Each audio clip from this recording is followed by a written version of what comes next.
Angola, passe d'armes entre l'ancien chef d'État et son successeur. José Eduardo dos Santos a effectué une sortie médiatique, la toute première depuis son départ de la présidence en septembre 2017. Au Sénégal, des ONG ont dénoncé une volonté des autorités d'affaiblir la société civile à l'approche de l'élection présidentielle. Ce, après le retrait de l'agrément d'une ONG accusée de financement illicite. Enfin, en Centrafrique, au moins 2 personnes ont été tuées et 6 blessées dans des combats à Bangui. Les combats auraient opposé 2 milices aux abords du PK5, quartier musulman de la capitale.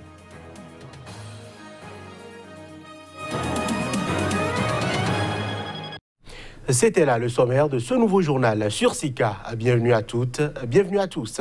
En Angola, l'ancien président José Eduardo dos Santos a effectué mercredi une sortie médiatique, la toute première depuis son départ de la présidence en septembre 2017. Une conférence de presse au cours de laquelle il a réfuté les accusations de son successeur, João Lourenço, d'avoir vidé les caisses de l'État. Cette sortie de l'ancien président ouvre le front d'un nouveau bras de fer entre les deux hommes.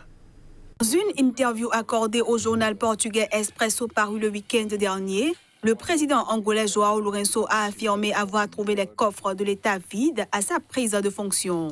Lors d'une conférence de presse surprise ce mercredi à Luanda, la première depuis son départ de la présidence en septembre 2017, José Eduardo dos Santos n'a pas manqué de lui répondre. L'ancien chef de l'État angolais qui assure n'avoir pas laissé les caisses de l'État vides, dit avoir laissé environ 15 milliards de dollars à la Banque nationale d'Angola.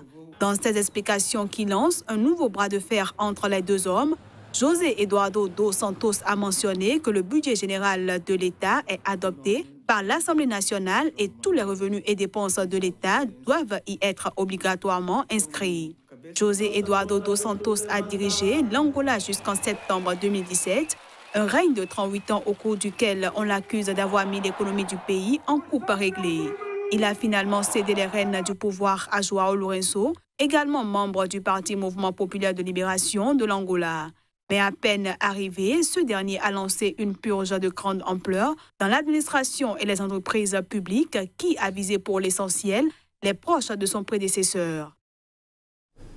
Au Sénégal, des ONG ont dénoncé mercredi une volonté des autorités sénégalaises d'affaiblir la société civile à l'approche de l'élection présidentielle.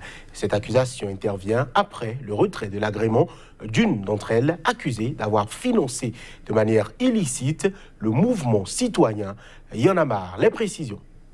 Le 16 novembre dernier, l'ONG Lead Afrique francophone, dont l'objectif est de développer en Afrique un leadership sensible au développement durable et qui est partenaire de Y en a marre, s'est vu retirer son agrément et ordonner la cessation immédiate de ses activités au Sénégal. Le gouvernement sénégalais a justifié cette interdiction en accusant Y en a marre d'avoir reçu des financements illégaux. Selon une source proche du ministère de l'Intérieur, l'État du Sénégal cherche à savoir la source de certains financements, leur montant et leur destination. Lors d'une conférence de presse mercredi à Dakar, Fadel Barro, le coordinateur de Y en a marre, a estimé qu'en s'en prenant à son mouvement et à ses partenaires, l'État veut affaiblir la société civile. Le représentant de l'ONG Lead Afrique francophone, Moussa Mbaye, a pour sa part assuré n'avoir jamais financé Y en a marre, mais plutôt l'avoir accompagné dans l'exécution de ses activités. Mouvement citoyen, Y en a marre était à la pointe du combat contre un 3e mandat du président Wade au Sénégal. Il a depuis pris part à des manifestations contre une nouvelle loi électorale qu'a fait adopter son successeur Macky Sall ou pour réclamer la fin du franc CFA. Je l'annonçais en titre, en Centrafrique, au moins 2 personnes ont été tuées et 6 autres blessées dans des combats. Ce mercredi à Bangui, les combats auraient opposé 2 milices aux abords du PK5, quartier abritant la majorité des musulmans de la capitale centrafricaine. Un échange de tirs a éclaté mercredi après-midi entre des miliciens du PK5, quartier abritant la majorité des musulmans de Bangui, et une milice du quartier Miskine, abritant une majorité de chrétiens et animistes.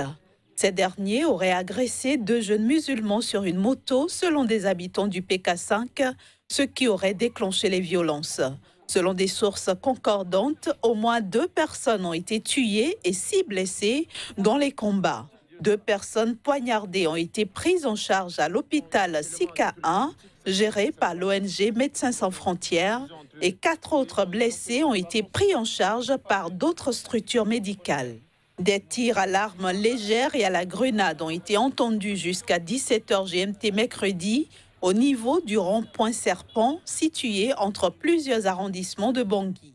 Le PK5, poumon économique de la capitale centrafricaine, est souvent le théâtre de violences meurtrières. En octobre, 3 personnes avaient déjà été tuées. En avril, des violences meurtrières y avaient fait plusieurs dizaines de morts. Les violences s'étaient ensuite propagées à proximité de PK5, avec notamment des combats autour d'une église catholique le 1er mai, qui avait fait au moins 24 morts et 170 blessés. Les corps de 6 soldats malawites morts la semaine dernière en République démocratique du Congo ont été rapatriés à Lilongwe, la capitale du Malawi, où ils seront enterrés. Pour rappel, les soldats ont été tués au cours d'une embuscade tendue par des rebelles. Voici les images. Les restes de 6 soldats malawites morts la semaine dernière dans une embuscade tendue par les rebelles en République démocratique du Congo sont arrivés à Lilongwe, la capitale du Malawi. S'en est suivie une cérémonie en l'honneur des soldats tués en présence du président Peter Mutharika et des hauts responsables de l'armée malawite. On 14th, which was a Thursday, they bumped into... Le 14, un jeudi, ils sont tombés sur les groupes armés illégaux qui les ont pris en embuscade et il y a eu de violents combats et la résistance était très forte. Cela s'est terminé par la perte de 4 soldats sur place. Cependant, il y a eu des blessés et le lendemain, nous avons appris que parmi les 10 blessés, 2 sont également décédés. Cela a porté le nombre de victimes à 6. 2 also passed on. That brought the number of the victims to 6. Les faits remontent au 14 novembre dernier. Les 6 soldats ont été tués alors qu'ils prenaient part à une opération conjointe avec les troupes du Malawi, de la Tanzanie, de l'Afrique du Sud et de la République démocratique du Congo. L'opération visait à nettoyer les groupes armés illégaux dans certaines forêts de l'Est de la République démocratique du Congo. Mesdames, Messieurs, cette édition se poursuit. Une grève générale est observée ce jeudi dans la fonction publique sur tout le territoire tunisien. Dans ce cadre, plus de 3000 personnes ont manifesté à Tunis, et ce, à l'initiative de la puissante centrale syndicale des travailleurs, et ce, après l'échec des négociations avec le gouvernement sur des augmentations salariales dans un contexte politique très tendu.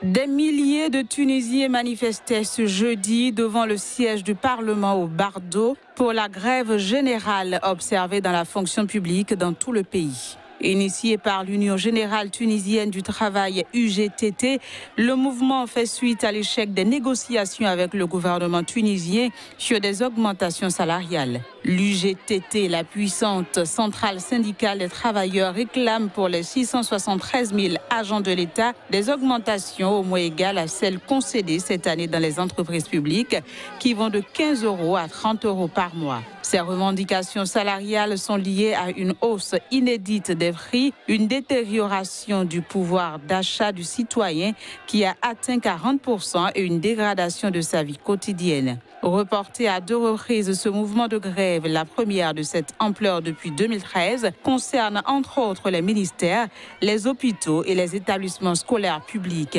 Malgré les avancées de la transition démocratique après la chute du président Zine El Abidine Ben Ali en 2011 et une reprise de la croissance après des années de marasme, la Tunisie se retrouve embourbée dans un contexte politique tendu et peine à répondre aux attentes sociales de la population. La hausse des prix, alimentée notamment par la chute du dinar ainsi que l'augmentation des impôts, alors que le chômage persiste au-dessus de 15%, ont exacerbé la grogne sociale qui a dégénéré en émeute en janvier dernier dans plusieurs villes du pays. Au Kenya a été kidnappée une bénévole humanitaire italienne. Dans la soirée de mardi, elle a été enlevée par un groupe armé dans un village du sud-est du Kenya alors qu'elle se trouvait dans un hôtel. Les détails à travers cet élément. Une bénévole humanitaire italienne a été enlevée dans un village du sud-est du Kenya par un groupe armé. D'après la police, les assaillants ont également ouvert le feu sur les habitants du village et blessé 5 personnes, dont 3 enfants. Les blessés ont été conduits dans un hôpital.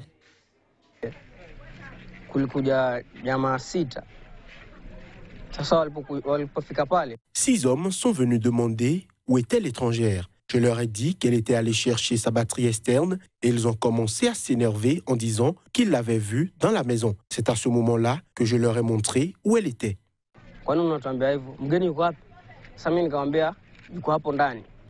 Yesterday, I was going for dinner. Quand je suis parti dîner, j'ai laissé la jeune femme avec les enfants dans la maison. En revenant, j'ai trouvé quelque chose par terre. Je ne sais pas vraiment ce que c'était juste devant moi. Soudain, ça a explosé. Je me suis retrouvé face à un homme armé. Aussitôt, il a commencé à tirer et j'ai dû m'enfuir. En revenant, je les ai vus emmener la jeune femme vers le bord de la rivière. Ils lui demandaient de l'argent. On a besoin d'argent, on a besoin d'argent. On ne va pas te faire de mal. Money. We need money, we are not going to hurt you. Si l'identité des assaillants reste un mystère pour l'heure, la police kenyane a mis en garde contre les spéculations liant cet enlèvement aux islamistes somaliens Shebab, responsables ces derniers mois de plusieurs attaques à l'aide d'engins explosifs artisanaux contre les patrouilles de police et de l'armée dans les régions frontalières du nord et de l'est kényan près de la Somalie. La bénévole italienne enlevée s'appelle Silvia Costanza Romano. Elle est venue au Kenya comme volontaire de l'ONG Africa Milele qui œuvre dans ce pays à des projets de soutien aux enfants. Une note de football pour finir. L'ancien international ivoirien Didier Drogba a confirmé mercredi qu'il mettait un terme à sa carrière. À 40 ans, il a fait cette annonce après avoir disputé une dernière saison sous le maillot de Phoenix en 2e division américaine. Clap de fin pour Didier Drogba, l'ancien attaquant du Mans, de Guingamp, de l'Olympique de Marseille, de Chelsea, de Galatasaray, du Shanghai Shenhua, de l'Impact Montréal ou encore du Phoenix Rising et de la sélection de Côte d'Ivoire a annoncé qu'il raccrochait ce mercredi les crampons. J'aimerais remercier tous les joueurs, coachs, équipes et supporters que j'ai rencontrés et qui ont fait de cette carrière un moment très spécial, a écrit l'ancien buteur de Chelsea sur son compte Twitter. Un grand merci du fond du cœur à ma famille, mon équipe personnelle, de m'avoir soutenu durant toute ma carrière, dans les bons comme dans les mauvais moments, a-t-il poursuivi.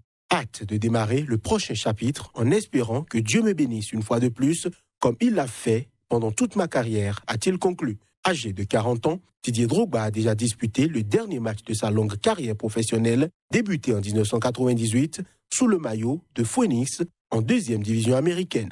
Avec 65 buts en son 5 sélections, il aura été l'un des fers de lance des éléphants, même s'il n'aura jamais pu accrocher cette tant convoitée Coupe d'Afrique des Nations. Et ce sera tout pour ce journal que nous vous remercions d'avoir suivi.